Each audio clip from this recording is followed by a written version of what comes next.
Hey there friends, Nibs again. Out here in the garage today, doing a little bit of goofing around, and I wanted to do a little bit of a review for you guys. First look, I guess, or I'm going to do a pretty good review on this right here. But this is a new, very nice little red dot that was sent over to me by the good folks at CVLife. And you guys have heard me saying this recently. They have really stepped up their game on their scopes, their red dots.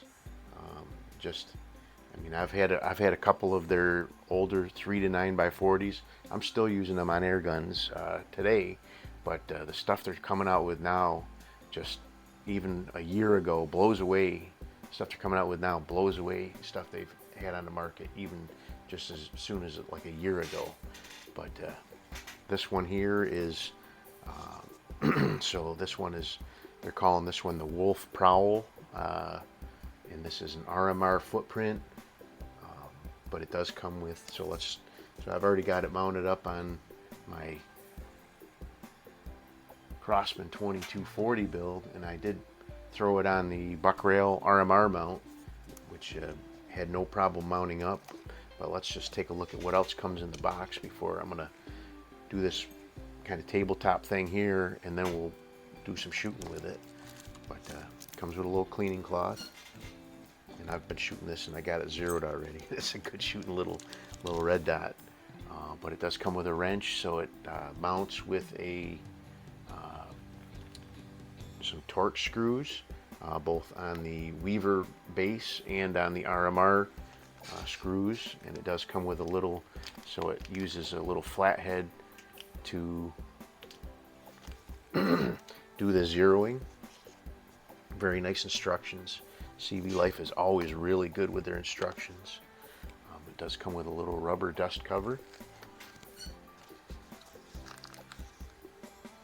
It comes with a bunch of different screws, so, and they do list in the manual what all these screws do, because there is an extra mounting plate in here as well.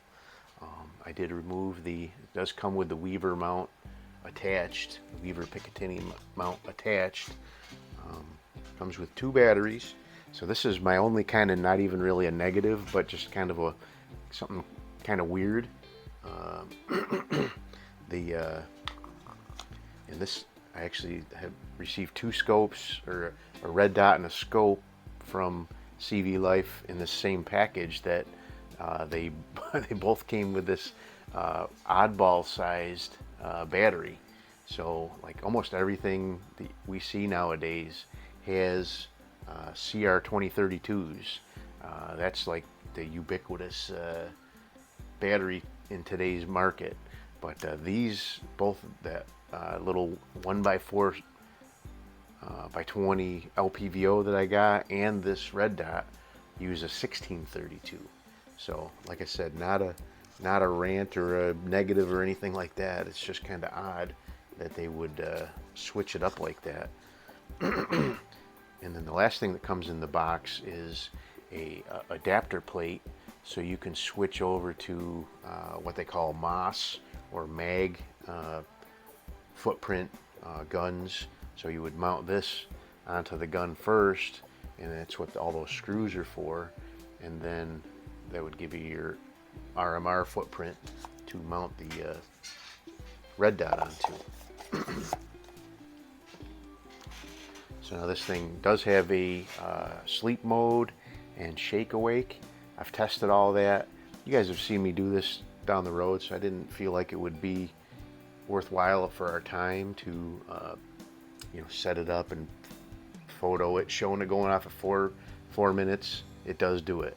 Actually, it was a couple seconds short of 4 minutes, but and it just pops right back on again. But they claim it is a 3 MOA dot, but it is a tiny little dot. Let me see if I can get you. Oh, come on, where you at? There it is. Let me turn it up a little bit. I have it down really low so that, but there you go. You can see how tiny that dot is.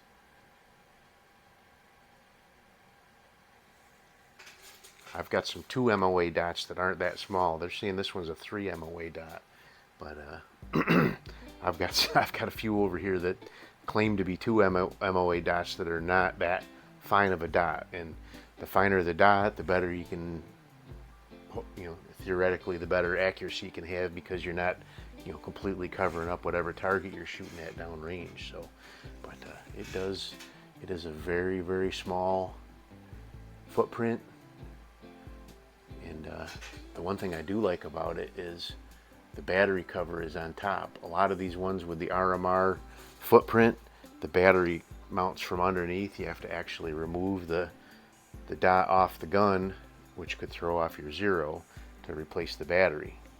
This one you can just use that little Torx screw and pop that cover off, put the new battery in, and away you go. So, all right, so I'm gonna go ahead and pause this for a minute.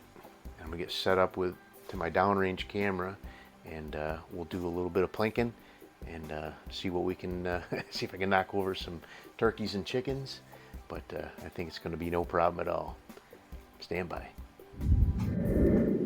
Alright, so I am back with the 2240 with the CVLife red dot on it.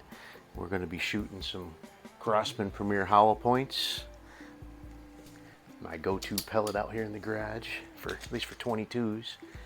And I'm going to shoot a group at a splatter burst here first. We'll just throw a group on the target there, and then we'll have some fun doing some plinking.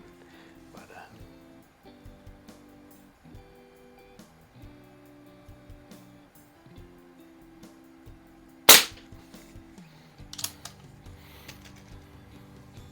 the setup with the buck rail hand grip. The only gun the only gun that I have in this Crossman type of arrangement that has a better trigger is my 1701P, and my 2240, which has a 1701P trigger group in it. But this I don't know what the geometry change is, because it uses the guts from the standard 2240 grip, but that is one nice trigger, and I didn't change anything other than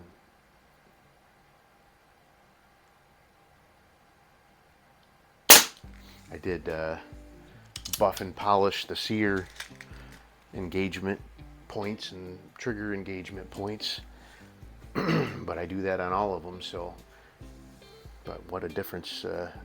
Just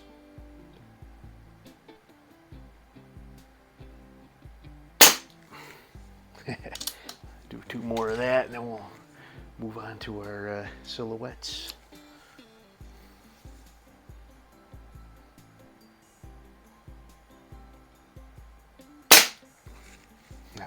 Not bad at all. So this is like if you've not watched my channel in the past before, this is 7 yards shooting across the garage here.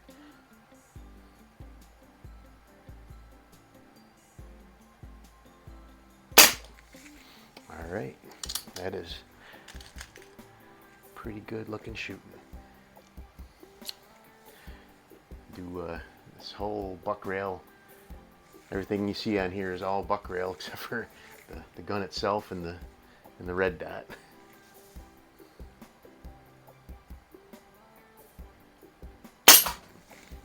All right, no problem with the ram.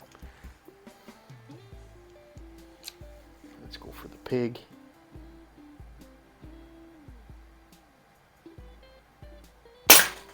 No problem with the pig. Sometimes when I hit that pig, causes the other ones to bounce over too. All right, let's get the chicken.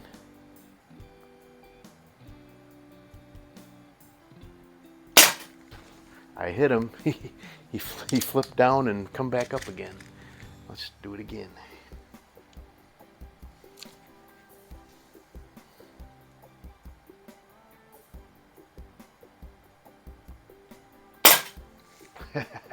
He don't want to die. All right, let's get the turkey down. Maybe the chicken will stay down after I get the turkey down.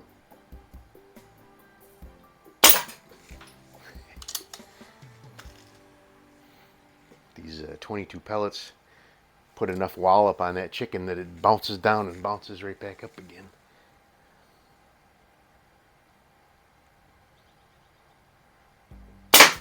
Ooh, and now I missed them. I cleaned out my pellet trap this morning, first time in a good bit, and got the little plastic totes that you get lunch meat in, completely full of pellets. So I'll be doing some ingot molding here pretty soon. Hey, finally got them down. All right, so anyway, there you go. This is really nice. I will have a link down in the description where you can find this, and absolutely a blast on this 2240 build here that I got going on. Nothing too strenuous as far as you know, mechanical ability here, but it is one fantastic shooting gun, I'll tell you what. So anyway, there you go. I hope you guys liked the video. Thanks for all the support, and till next time, have a great day.